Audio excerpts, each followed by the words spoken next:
Hello dear students, in previous class we have completed exercise 7.1. Today we will start a new topic, that is proportion. Okay, in previous class we have discussed about ratio, the concept of ratio, properties of ratios, and regarding this concept we have solved exercise 7.1. Today we will start a new topic, that is proportion.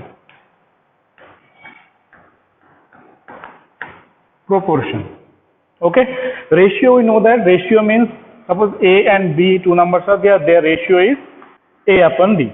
Okay, they will be of the quantity of same kind. Okay, if two ratios are equal, if A upon B equals to C upon D, this is ratio of A and B, this is ratio of C and D. Okay, if these two ratios are equal, then we say that these two ratios are in proportion. Okay, so equality of ratios, when two ratios are equal to each other, then we say that these are the quantities are in proportion. Okay, so A, B, C, D. A, B, C, D. They are in proportion if A upon B is equals to C upon D. Okay. So A, B, C, D, and we write this one as A is to B. A upon B means A is to B, and this is the proportion sign, and C is to D. Okay.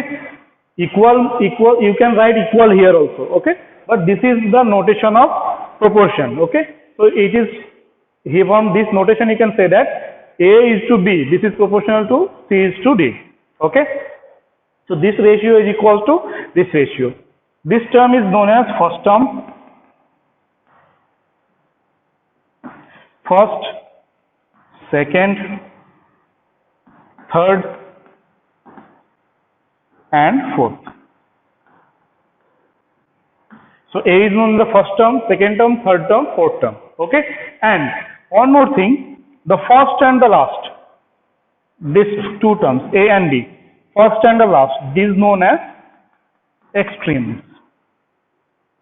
Extremes or extreme terms.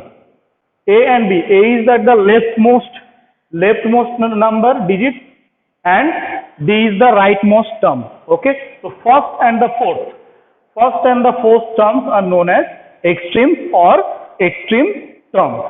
Okay. And here B and C, these two terms are known as means or middle terms. So it means first and the fourth, these two terms are known as extremes or extreme terms, and the middle terms, second and third, these two terms are known as middle or means or middle term. Okay. So first and fourth extreme terms, second and third means or middle terms. Okay. So this is the ratio. So we can say that this one is again A upon B equals to C upon D. Implies that do cross multiplication, so it will be AD equals to BC. AD means product of first and the fourth term. Okay. So you can say that implies that product of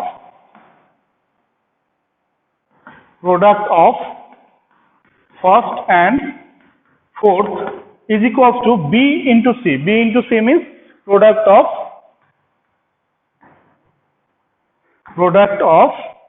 second multiplied by second and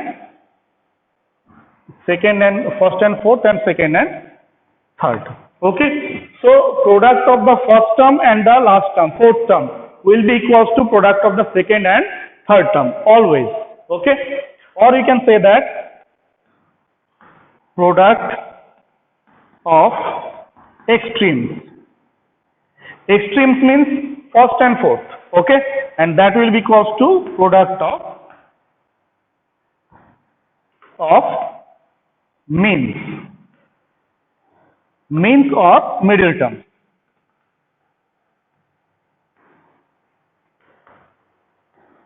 Okay, clear? So in case of proportion, when two ratios are equal to each other, then we say that these two ratios are in proportion. Okay, when A, B, C, D, these are in proportion, then we will write that A is to B proportional with C is to D. A and D, A is called first, B is second term, C is third term, D is fourth term, and A and D, first and the fourth, the leftmost and the rightmost. Okay, these terms are known as extreme terms.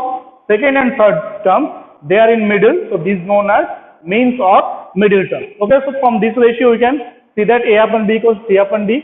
So do cross multiplication of AD equals to BC. AD means product of first and fourth equals to product of second and third. So product of first and fourth term will be equals to product of second and third terms.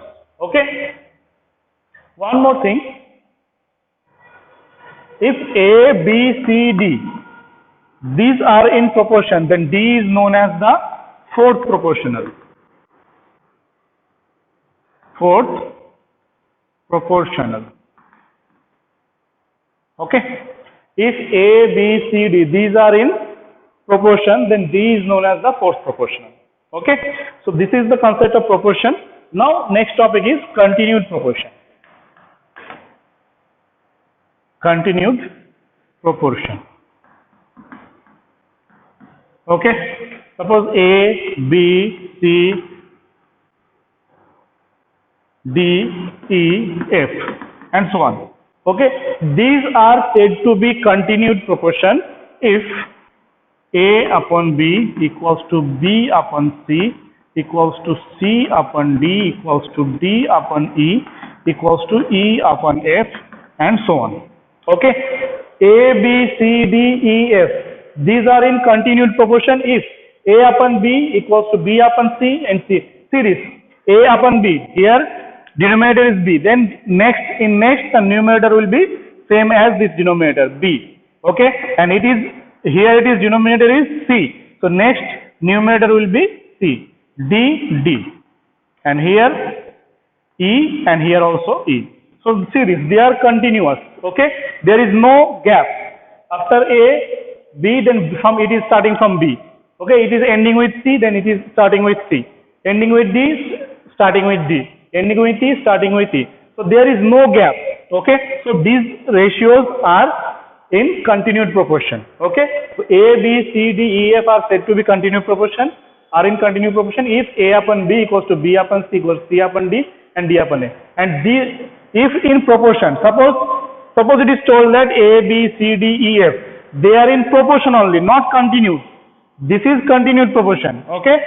If it is only in proportion, then it will be A upon B equals to C upon D equals to E upon A. Okay. So see this A, B, then it is C. Okay. But in case of continued proportion, there will be B, then again it will be C. Then C, D, D, E, E, F. Okay. So this is the difference between proportion and continued. This is proportion. And this is continued proportion. Okay. So this is the basic difference between proportion and continued proportion. Okay. In continued proportion, the denominator will be the numerator of the next ratio. Okay. Always you have to keep in mind the denominator of first ratio will be numerator of the second ratio. And denominator of the second ratio will be the numerator of the third ratio, and in this way it will continue. Okay. Suppose A, B, C. These three are in continued proportion. Continued proportion. Okay. Clear? Then A, B and C, they are in continued proportion means A upon B will be equals to B upon C. Okay, here A is known as the first proportional.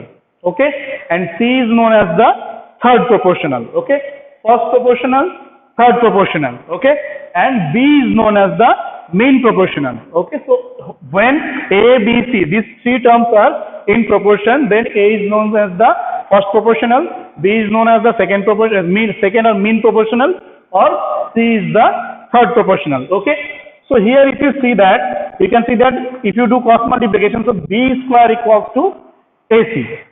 Okay. It means product of the extreme terms equals to the square of the middle terms or mean proportional. Okay. So this is first proportional, mean proportional, and this is third proportional. Okay. So you have to keep in mind that B square equals to AC means product of the extreme terms A and C. that will be equals to square of the middle terms of mean proportional. Okay.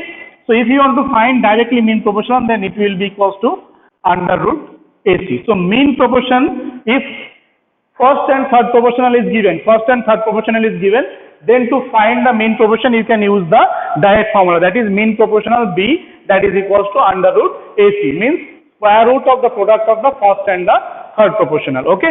So this is the relation when three numbers are in continued proportion, then to find the mean proportional or the middle term, okay, middle proportional, then the formula is the mean proportional will be equals to square root of product of the first and third proportional. Okay.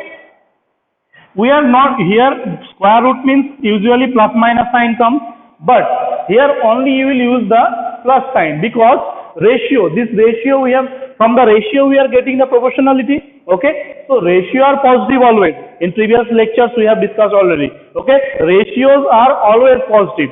So the proportional also will be positive. Okay. So the numbers, the quantity we have taken, that also will be positive. That's why we are neglecting the negative sign. Okay. So we will take always the positive sign. Okay. So in case of suppose missing term, you have to find only first and third is given, you have to find the middle term, then you will use this formula. Or if it is given that first and second, you have to find the third term, third proportional, then first and second, that third proportional you can find. Okay. So three numbers are in continued proportion. If only two are given, you have to find the third term, then A upon B equals to B upon C, because when A, B, C are in continued proportion, then implies that A upon B equals to B upon C. Okay. And the terms are always positive, because ratio are always positive. Okay. So in this class we have learned that proportion means two ratios. Ratios you have learned, when two ratios will be equals to each other, then these two ratios are told that they are in proportion. Okay. And we by this notation we can denote, that is A is to B is proportional to C is to D. So this is the proportional sign. Okay. Or you can write equal here, so it will be A upon B equals to C upon D. This is proportion. Okay. This is proportional. But in case of continued proportion, it will be A upon B equals to B upon C equals C upon D equals to D upon E equals to E upon S, and so on. Okay. And when A, B, C are in continued proportion, then we can say that A upon B equals to B upon C. So this is first proportional, this is mean proportional, and this is the third proportional. Okay. So this is the concept of proportion, and after that exercise and examples are there. So see the examples very carefully, and in next class we will start the exercise 7.2. Okay. So in next class we will start that. Before that, read the book very carefully and try to understand all the concepts and all the terms related proportion. Try to understand. Okay. In next class we will start. Thank you.